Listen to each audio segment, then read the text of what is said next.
Hello, everybody. Welcome to a new episode of the Dissenter. I'm your host, as always, Ricardo Lopes, and today I'm here with Dr. David Papineau. He is Professor of Philosophy at King's College London and at the City University of New York Graduate Center, having previously taught for several years at Cambridge University, where he was a Fellow of Robinson College.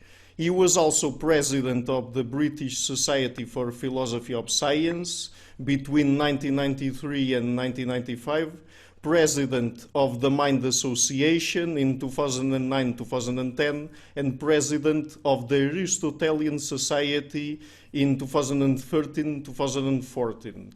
And is also the author of 9 books, including Philosophical Naturalism, Thinking About Consciousness, and Knowing the Score. So, Dr. Papineau, it's really a pleasure to have you on the show. Thank you a lot for taking the time. It's a pleasure to be here. Good afternoon, Ricardo. Good afternoon.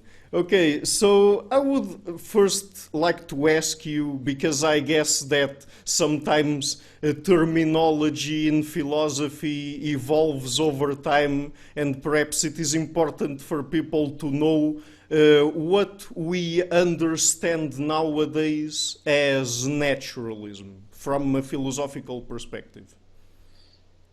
That's a slightly tricky issue. Philosophers disagree a lot about what counts as naturalism. There's probably a reason for that. I mean, naturalism, give or take a bit, is something that you want to be. It's a bit of a strange commitment to be an anti-naturalist. So people set the bar at different places. Everybody wants to get under it, and those who've got kind of more baggage put the bar a bit high.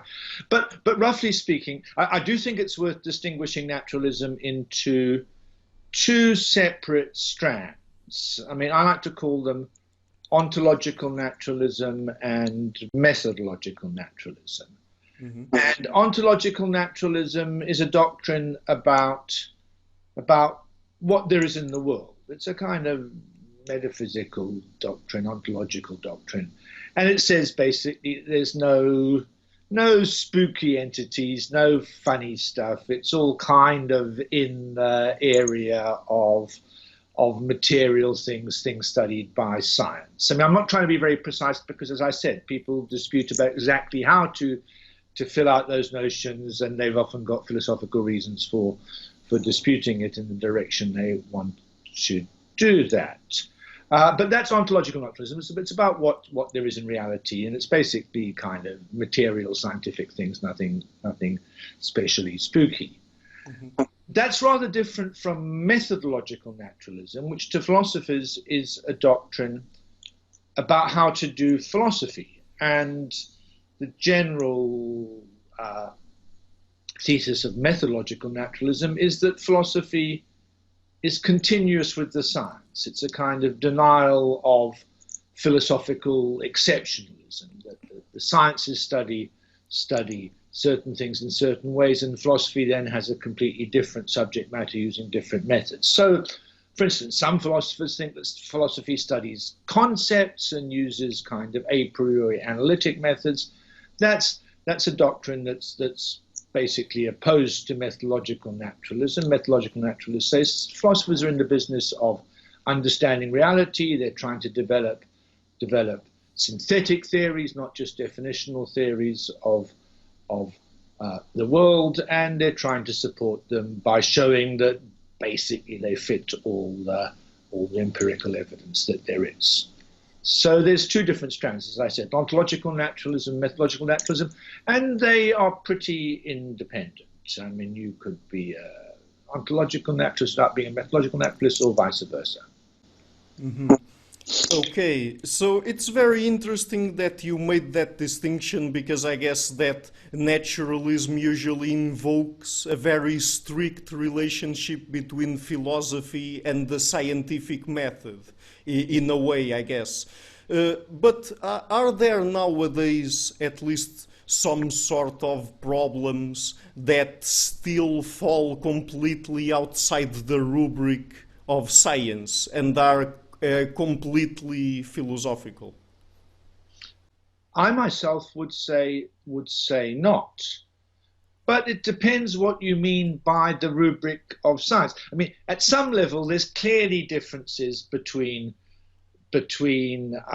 sciences and philosophy. I mean, scientists go out and they make observations and they do experiments, and philosophers, by and large, think and argue. And while there are some developments in philosophy that involve philosophers as doing some experiments, there's very few philosophers who think that philosophy just consists of establishing experimental findings. So at that level, there's clearly a difference in kind of style of investigation.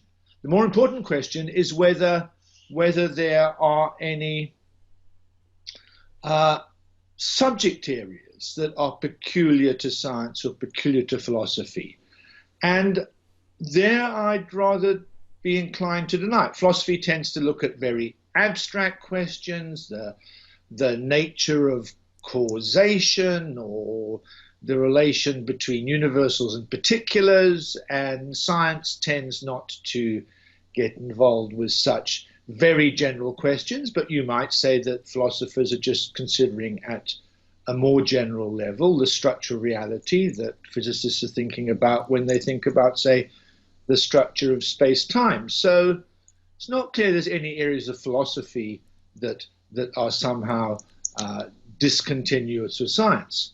But I think another way of making the point that there's no big division between philosophy and science is to point out that even within areas that you might at first pass think of as very much first-order scientific areas, you can find philosophical problems. So you get philosophical problems within biology in thinking about the logic of natural selection. So there's pretty good arguments to say that, look, a lot of animals behave altruistically. They behave in ways that benefit other animals more than it benefits themselves. But on the other side, you've got theoretical arguments saying that altruism can't evolve, and that's a kind of philosophical, it's a classic philosophical problem. There's two compelling arguments leading to opposite conclusions, and it's not clear where the fault lies. And you get the same things in the foundations of physics.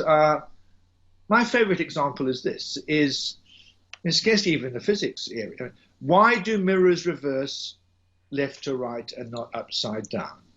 You know this problem? If you look at a mirror and you raise your right arm, your mirror image raises its left arm.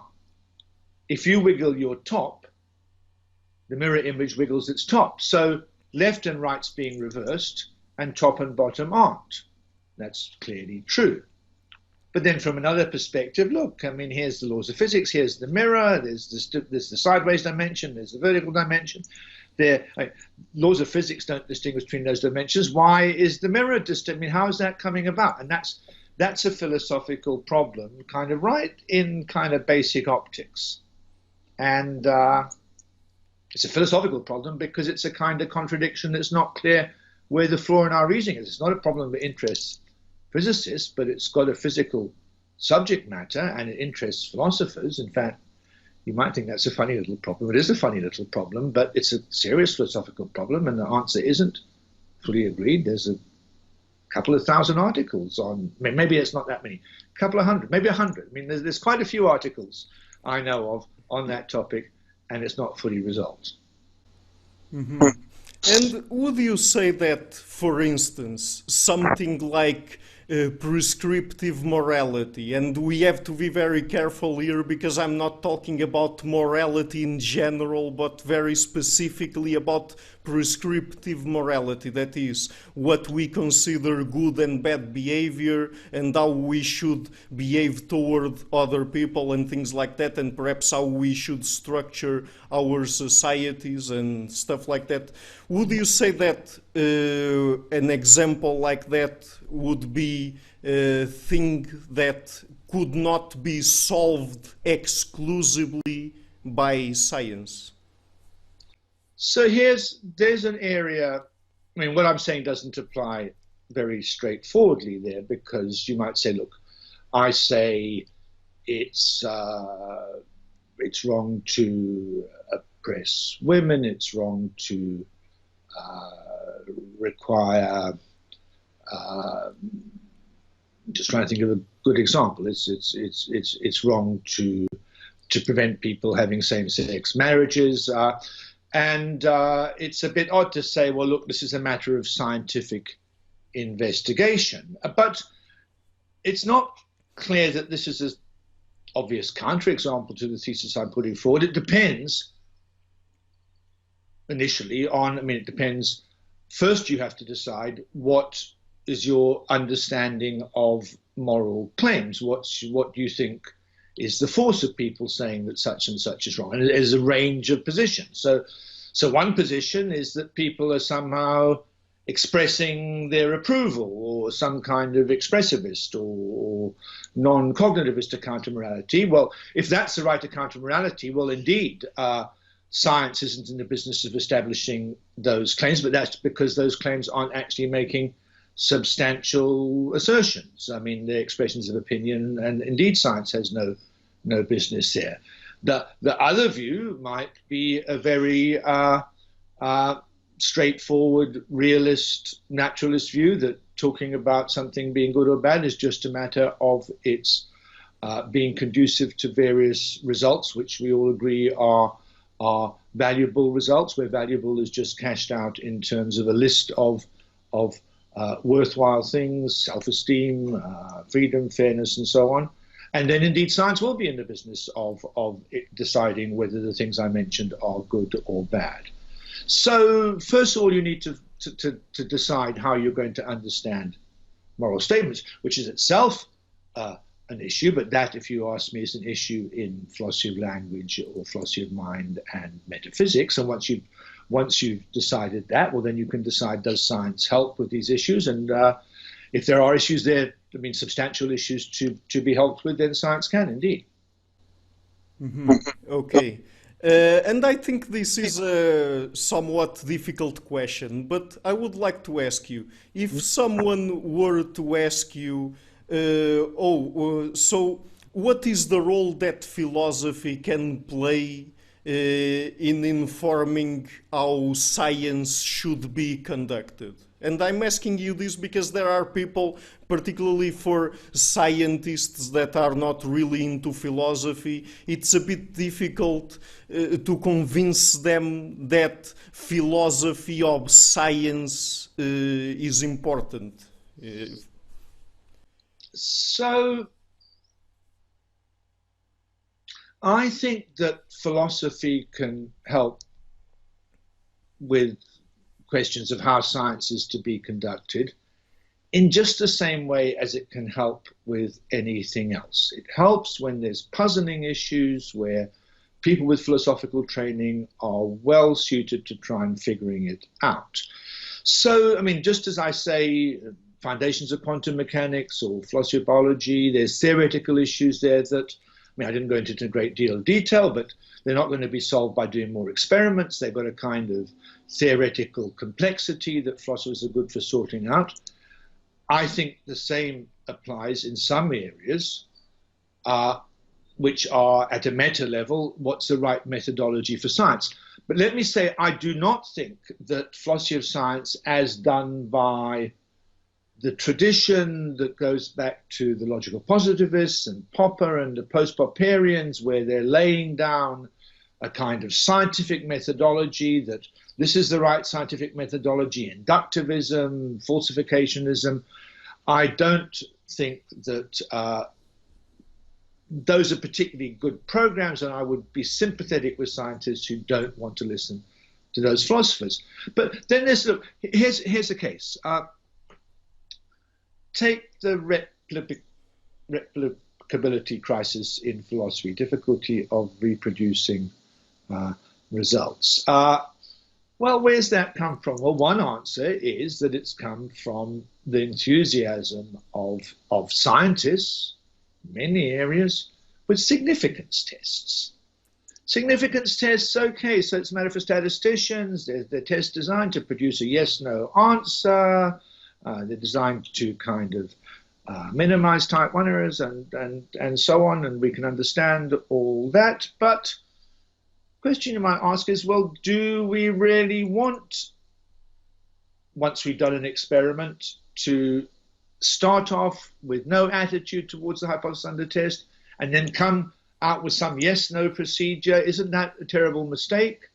And philosophers spend a lot of time thinking about the logical significance test, the alternatives, the Bayesian alternatives, in a way that statisticians aren't specially trained to do. Some statisticians are good at this, but many statisticians are trained to do various kinds of computations, to deal with various kinds of probability distributions, to think about sampling procedures, and not to step back and analyze the underlying logic of the methods that they've grown up with. And so that's an area where it seems to me obvious that philosophy can help science in coming to terms with the goodness or badness of the procedures they take for granted. But it's not a matter of something outside science. Here's the methodology that scientists should use. Rather, it's a matter almost within science. We've got certain procedures for arriving at results, for testing theories.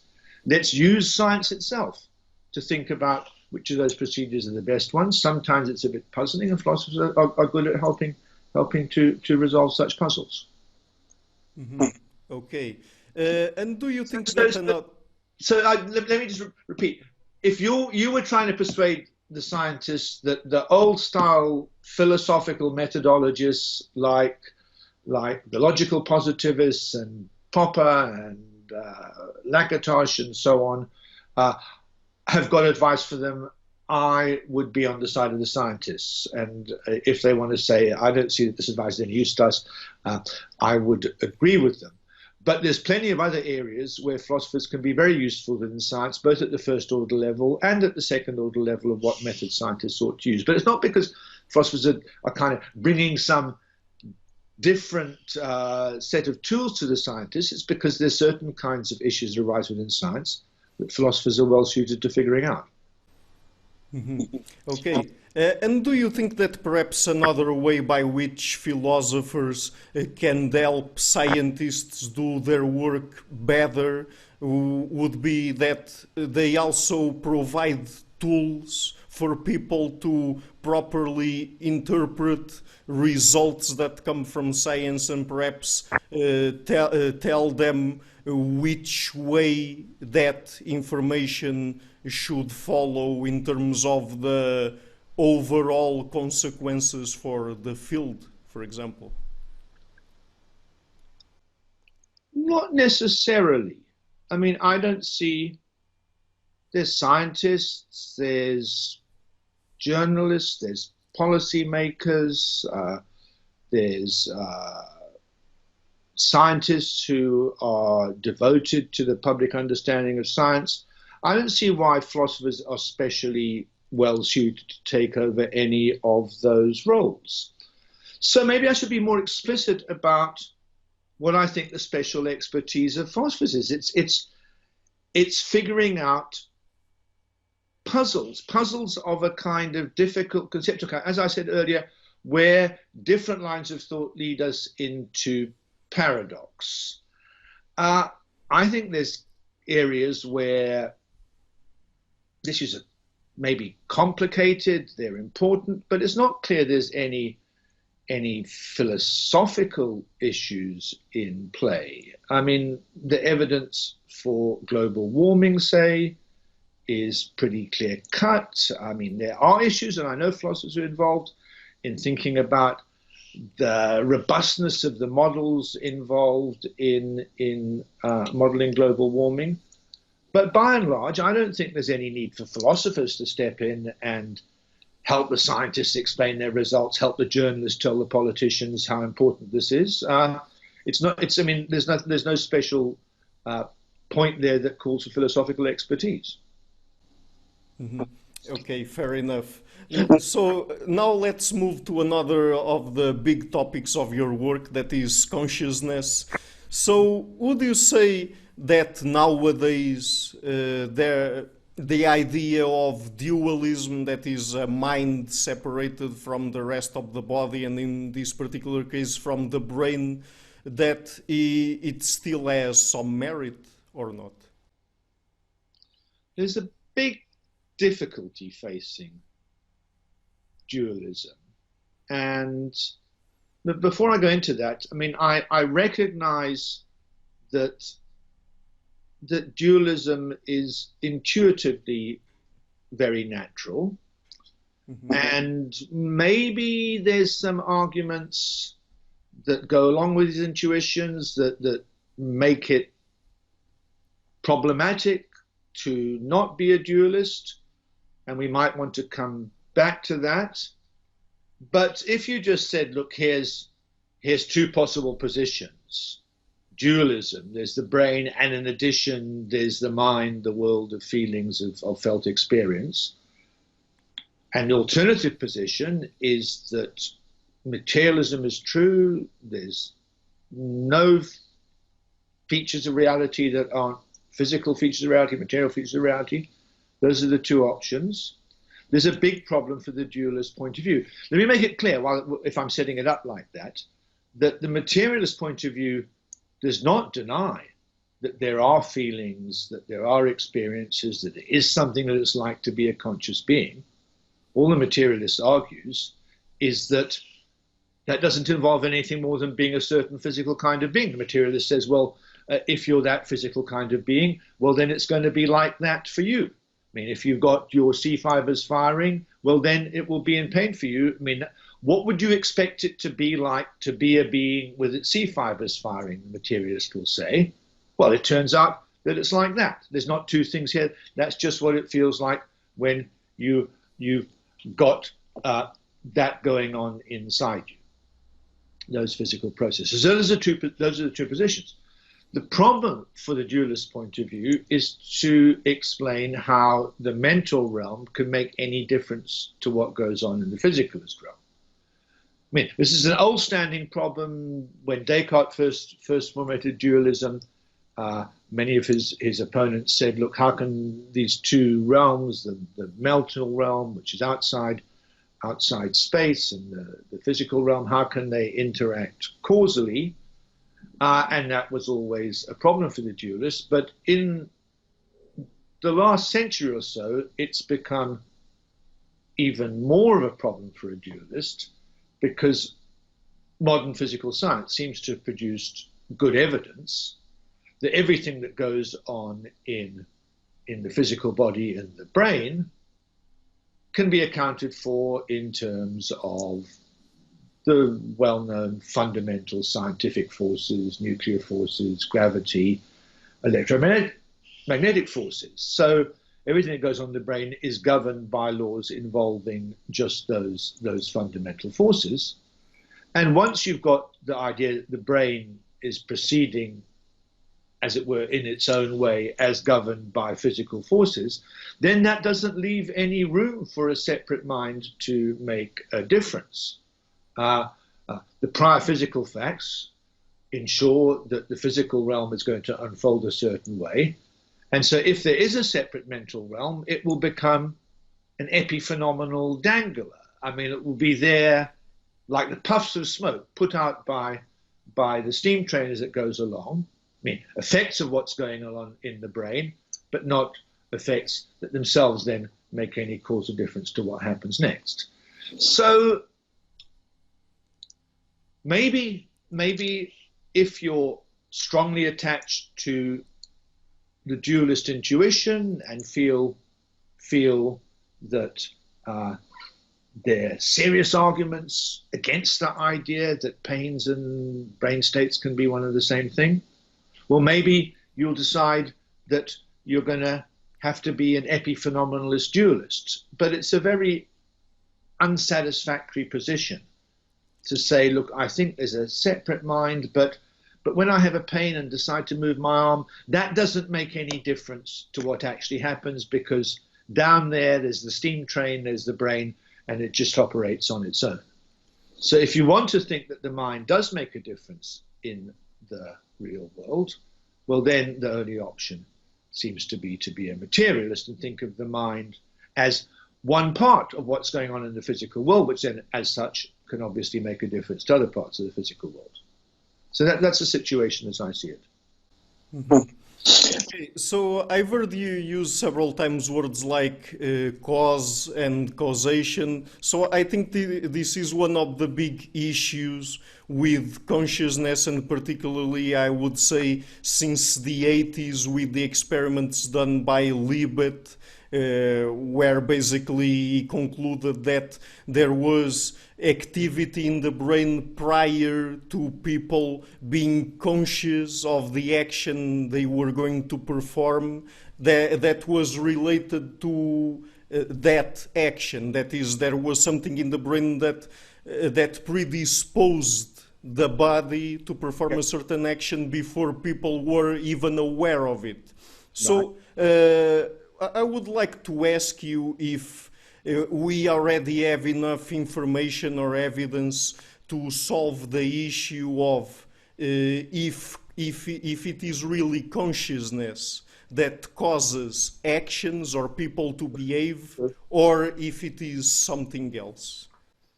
Good, that's interesting. So I think the Libet experiments are very interesting, and I do think that they should lead us to revise to some extent our view of how consciousness controls our bodily activities, and indeed maybe should make us think that consciousness does less such controlling than we might have thought. But I don't think there's anything in Libet's experiments to establish the conclusion that consciousness never makes any difference to my bodily behavior.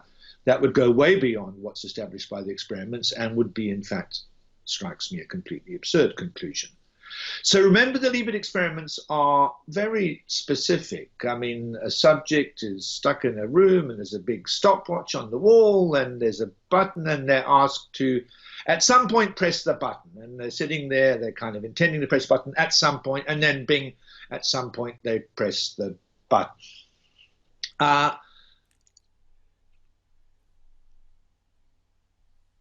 See, my view about the Libet experiment is that they don't really decide to press the button at all. I mean, they've kind of set themselves at the beginning of the experimental procedure, right? Get ready, and at some moment you're going to press the button, and then their brain is buzzing around, and at some point their brain gets above a certain button pressing level, and they press the button, and a bit after that they realize that they're pressing the button, right? And pressing the button actually isn't something that's under their conscious control. But I mean, the only thing they controlled is that they set themselves at the beginning of the experiment to let their hand press the button sometime. I actually think a lot of our behavior is like that. When I walk down the road to the tube station, or drive to a familiar destination, or get up from my desk and go and make a cup of tea, philosophers quite a lot like to think that I'm kind of consciously moving myself around, but I think that's absolutely wrong. I think at that point I'm liable to be thinking about some philosophical problem or where to go for dinner tonight, and my body just does all the work without, I mean, my unconscious body does all the work without any conscious intervention. So I think there's plenty of cases from the Libet experiment and real life cases where, in fact, my consciousness isn't. I mean, I remember I'm still a physicalist, but the conscious part of my brain is not having any effect on what I do. I think the paradigm of when conscious activity affects my behavior is not those automatic or instantaneous behaviors, but when I sit down and think, well, look, I've been invited to go to Australia next July for a conference, and will I go, and what's going on, and does my family want to come with me, and who will be there? And I deliberate and I think about the complexity and the cost, and then I decide, okay, I'm going to go, and so I'd better phone up the travel agent. We don't phone up travel agents anymore, but I better get on the internet and start organizing it. And to say that in that case, my conscious deliberations do not make any difference to my subsequent bodily behavior of kind of getting on the computer and going to various goes, but that's crazy. I mean, of course, my conscious deliberations made a difference to what I did in that case. So I think we want to focus on the cases where consciousness does make a difference. This is when we deliberate, we take time out, we decide that our conscious brain is going to control our behavior, and then it does, and don't muddle that up with cases of kind of automatic, kind of habitual behavior or kind of spontaneous behavior of the kind that Libet's looking at. I mean, in those cases, maybe consciousness isn't playing a big role, but it certainly doesn't mean it never plays any role.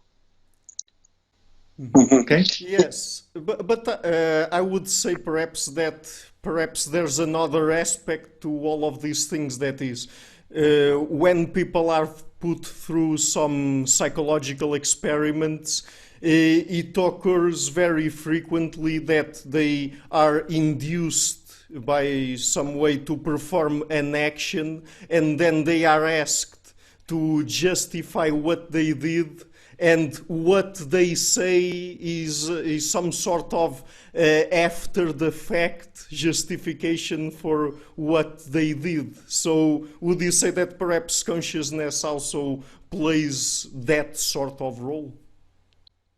No, I think in many of those cases people are clearly mistaken.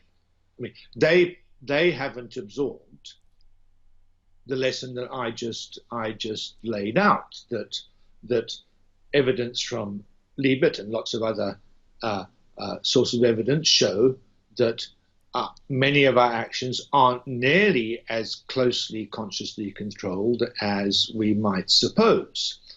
And so what are the classic confabulation, rationalization experiments? I put 4 shirts in front of you, you choose one. I kind of manipulate it so it's perfectly clear that you're choosing at random. I mean, somehow I said that. But then afterwards you give some story about why you chose it that can't possibly be right. So you're I mean, or whoever does this is a victim of the idea that whenever I do some apparently purposive action, that's being guided by some conscious intention on my part. I think that's just false. And I think that these experiments show that many people don't realize that often their actions are not consciously controlled, and they make up some conscious cause to account for the action, but they're mistaken. But it still doesn't follow that conscious influences never influence actions. It just shows that in those kind of cases, they don't, despite what people think. Okay, so of course, since we're talking about consciousness, I have to ask you, what is your opinion about the hard problem of consciousness? That is, how do we get from brain activity correlated with conscious phenomena to phenomenal consciousness? That is, our experience of consciousness. And would you say that with the evidence that comes from science that we have at our disposal nowadays, that we might be close to solve that issue or not, and if it can be solved by science itself?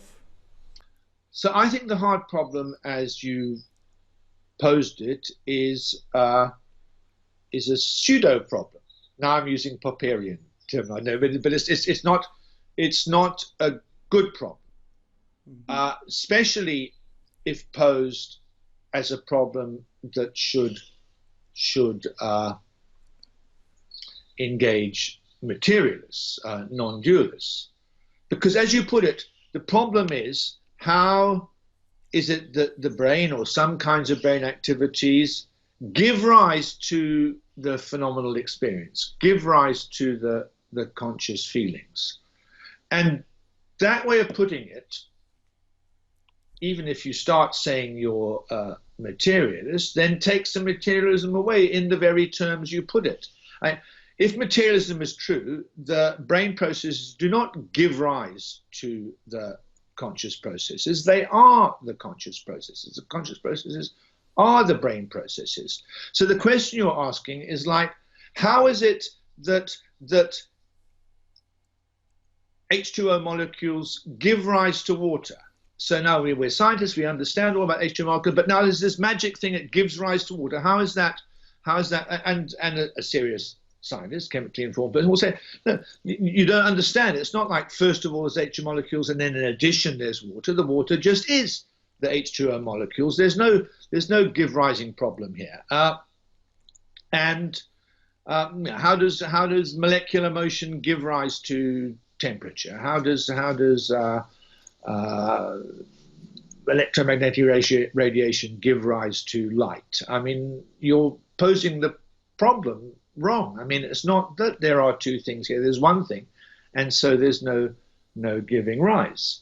So that's what I'd say about the hard problem. Of course, if you think that the brain is one thing and the conscious feelings are something different, well, then there's a hard problem. How does the one give rise to the other? But that's presupposing dualism. So I think all the idea that there's a hard problem, that there's some issue here for science to solve, is in fact motivated by unconscious dualist assumptions. The people who ask these questions about the hard problem haven't fully freed themselves from dualist thinking.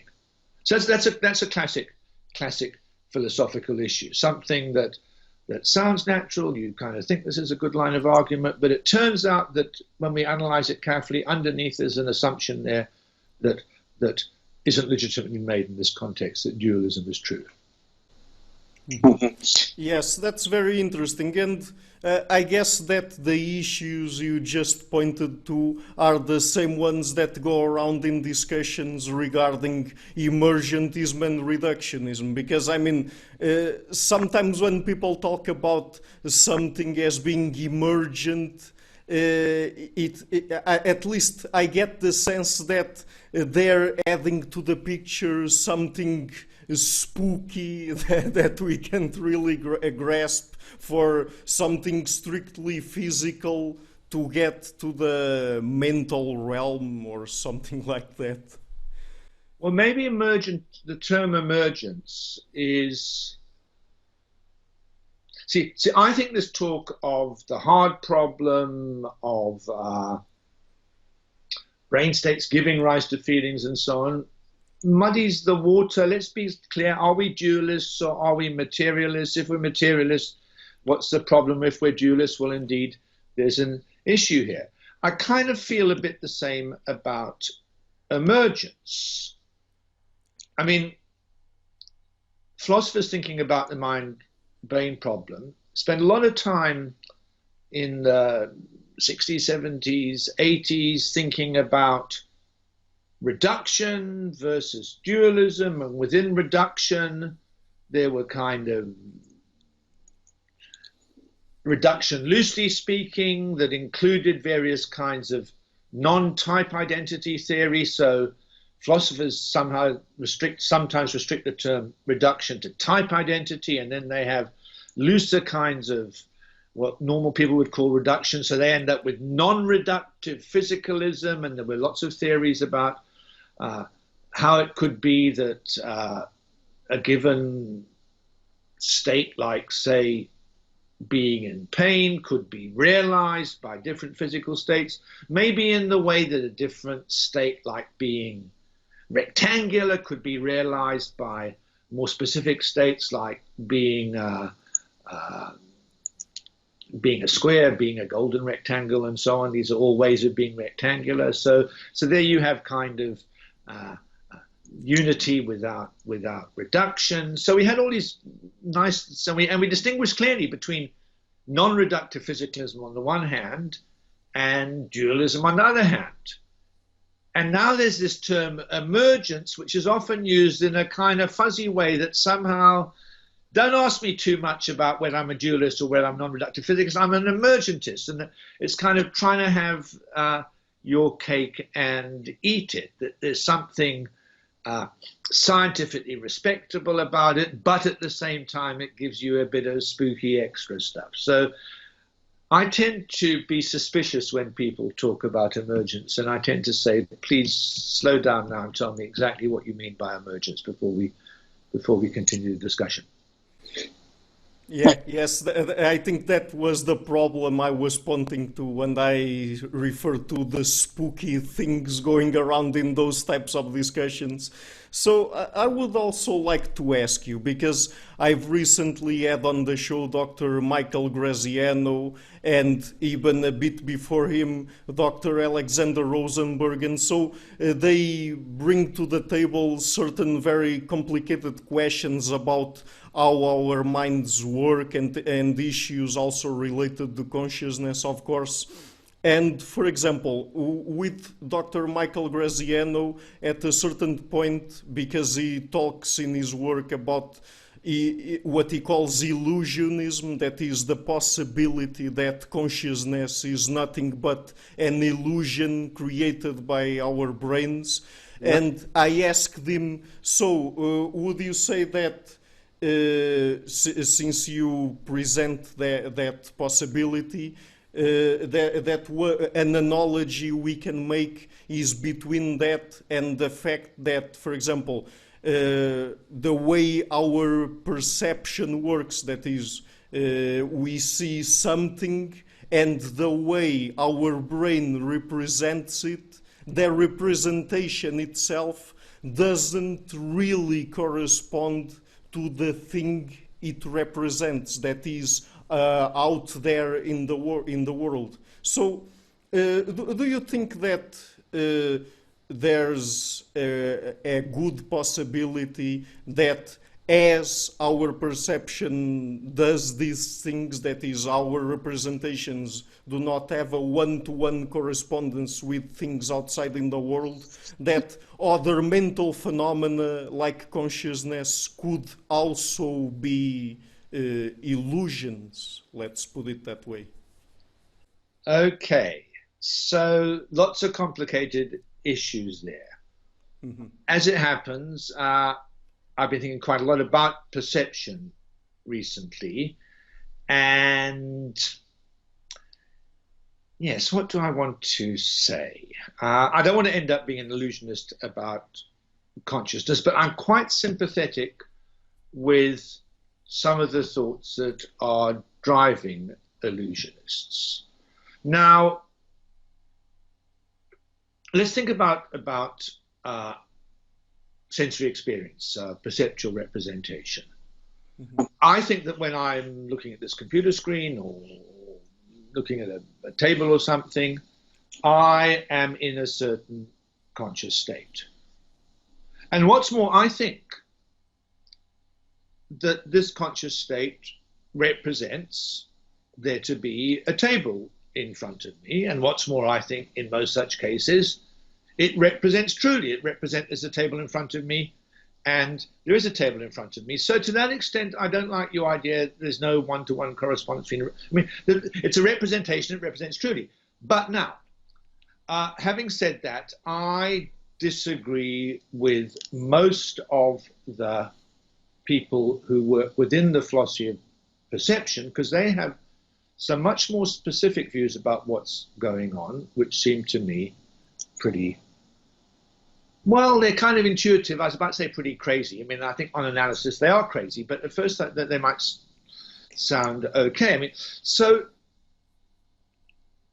I think that when my sensory experience, this kind of vibrant phenomenology represents a table to be there, there's no essential connection between what's going on in my consciousness and the material table. I think the sensory consciousness is a bit like a sentence that says there's a table there. I mean, the words in the sentence are one thing, the table is something else. That's not how most people in the philosophy of perception think. Most people in the philosophy of perception either think, I mean, they all think that the properties of the table are in some sense part of my conscious state, that somehow my conscious state kind of reaches out into the world and grabs on to real features of the world. Now, there's two kinds of philosophy of perception, some of whom think that they're direct realists, that I only have a normal perception when there's a real table there, and it's the properties of the actual table in front of me that constitute my sensory experience. Sometimes it's called naive realism. It's kind of the really straightforward view that you're seeing something, there it is, your mind, your eyes are open, it's your relation to it that constitutes the conscious state. Other philosophers of perception don't like this because it suggests that you can't be in the same conscious state when you're having a hallucination or an illusion. And so they say something different. They say what is in my consciousness is not the actual table's properties, but the properties that a table like the one I'm representing would have. So they think the actual properties of being square and being brown are in my consciousness, but are not instantiated. They're kind of present as kind of floating properties, and they're representing that those same properties are realized in the real world. I actually think both those views, the direct realist view and the representationalist view that thinks that somehow in my experience are worldly properties like redness and squareness, both those views are hopeless. But certainly true that when we think about perceptions pre-theoretically, and indeed most philosophers' perceptions, when they think about perception in this way. They think about perception as somehow, so they think that somehow in my conscious mind is the property of brownness and squareness. And that's the thing the illusionists don't like. They think that everyday thinking about consciousness is committed to worldly things being in the consciousness. And they think that in truth, that's an illusion. So they think it's an illusion that we're conscious. Now, actually, I've made such a good explanation of what they think that why I don't think it isn't going to sound quite so plausible. I don't think everyday thought is so committed when they say we're conscious, we have feelings, to this rather elaborate story I just went through about how worldly properties are part of our consciousness. So I'd rather say, look, of course we're conscious. It's not an illusion that we're conscious. The mistake is to think that consciousness involves worldly properties. But you can see my position isn't that different from the illusionists. It's just a matter of our disagreeing about what's built into the everyday idea of consciousness. I just have, it's like something. They have the everyday idea of consciousness involves worldly facts being in the mind. And I agree with them that that's a mistake, but I still think we're conscious. Was that helpful? I hope so. Yes, it was helpful. But let me just bring another thing to the table related to this question that I bring from the conversation that I had with Dr. Alexander Rosenberg. I think it is probably not a very popular view, but I would also like to discuss it. That is, I know Alex. He's an eliminativist, right? Come on, so carry on. No, but go on.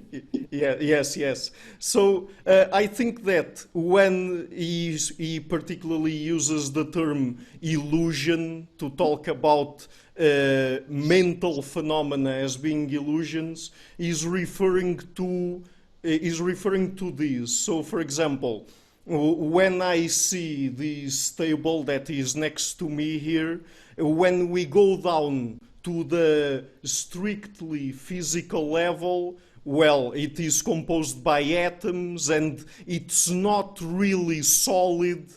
I put my hand on it and it feels like solid, but then if we are to analyze it at the atomical or molecular level, then there's a lot of empty space in it and things like that. And so I think that some people, when they talk about illusions, they are differentiating what we get from strictly physical science, the way things really are out there, and the way our perceptual systems collect information from them and then construct a representation in our minds that, and the way they work was, of course, the result of our evolutionary history, and perhaps the way our brains work is just for us to